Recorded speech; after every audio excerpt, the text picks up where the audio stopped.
In this short video, we're going to look at image preparation and optimization for uploading to the website.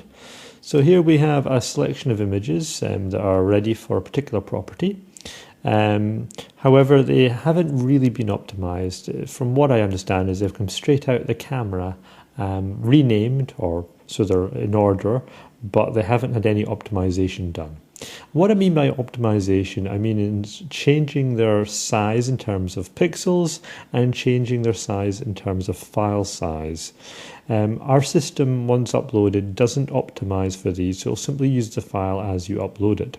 If you upload lots of images straight from the camera, it'll make the website very slow because it has to deal with large image files. So we need to optimize them before we upload. This will also improve your upload times when you're simply creating new listings. So if we look at some of these images, if I hover over them, you can see we've got this pop-up that gives our specification, both in terms of dimensions. It says it's 4000 by 3000 pixels. And then in size, file size of the file, then we're looking at 3.9 megabytes. And we can see the same sort of information when you hover over them. The files that have been provided typically between 3 and 5 megabytes each.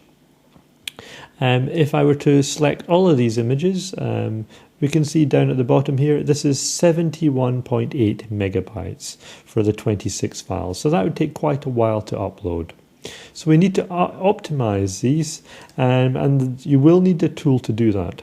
I use Photoshop, however there are many other photo editing pieces of software out there, and I expect you do already use some sort of package such as this. In Photoshop, to make things a bit quicker, we have some tools under scripts called Image Processor, and this allows us to process a batch of images in 1 hour. I've dialed in some various settings here. I've set the maximum width and the maximum height.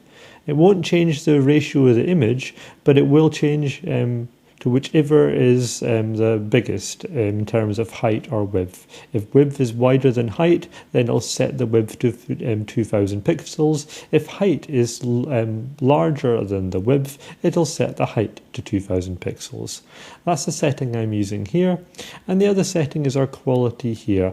I found that the quality of 8 on this particular option here offers a good sort of ratio between quality and file size, and that's the continual balance we're playing. We're trying to get small files without compromising the image quality too much. Okay, once we've dialed in our settings here, or whatever settings you're going to use in the system you're using, then we need to choose the folder that we want to work with. I'm going to find that same one. It was called Caberfell, that's where it was, and the web photos was where the folders are currently stored. So I'm going to click OK, and I'm going to click Run. And now that takes each image and it changes its size in terms of pixels and changes its quality, which directly impacts the file size. It'll take a little moment depending how fast your computer is. It has to run through 26 files. And while it's doing that, we can bring up its folder. And when I'm using Photoshop to do this, you can see it's created another image folder there, and you can see it's filling that up as it's running through its optimization. It might take a wee minute depending how many images you have. Once it's done though, you'll be able to see all images are now there. It hasn't renamed them or anything, it's simply reduced their size. So if I hover over this, I can now see this is a width of 2000 pixels, a height of 1500, and a size on disk of 858. So it's about a fifth of the size it was, maybe a quarter of the size it was in terms of file size, and image size being reduced to 2000. If I double click on it to open it and view the image, you can still see as an image it looks fine, so the quality hasn't been overly compromised. Now if we select all of these images, we can see what our current total is. We've now dropped from, I think it was 70 odd megabytes to 12.3, which is far more appropriate. So these images are now ready to be used when we're creating our new listing.